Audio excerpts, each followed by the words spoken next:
When the U.S. Space Shuttle was still flying, the Johnson Space Center in Houston was a busy place.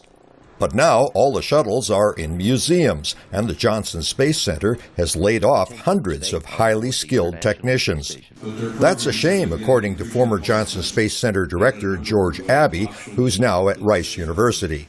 Those programs and those people are gone to us, and trying to rebuild that now is going to be a real challenge. The new director of the Johnson Space Center is former astronaut Ochoa, who is working with what is left of the U.S. human spaceflight program. Programs do come and go.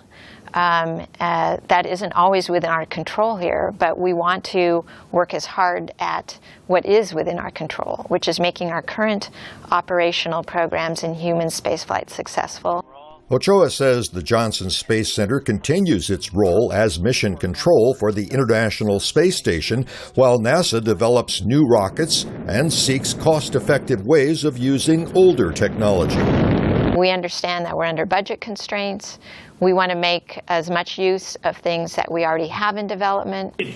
But experts at a recent conference at Rice University said the U.S. space program is being undermined by politics. Professor Joan Johnson-Freese of the U.S. Naval War College says the 2010 proposal to visit an asteroid is an example of a goal with no plan. It's been 3 years now.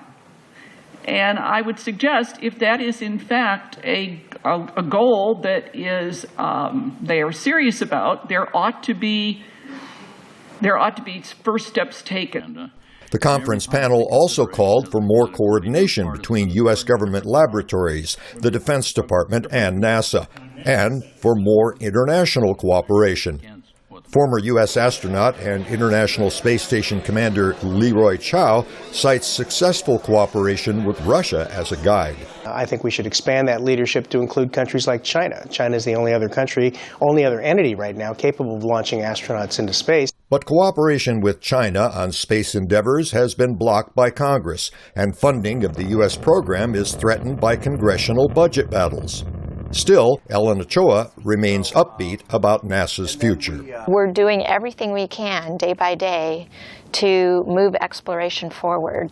NASA is continuing to develop its ambitious plans, but ultimately they will depend on funding from the U.S. Congress at a time when the Congress is struggling to bring down the deficit.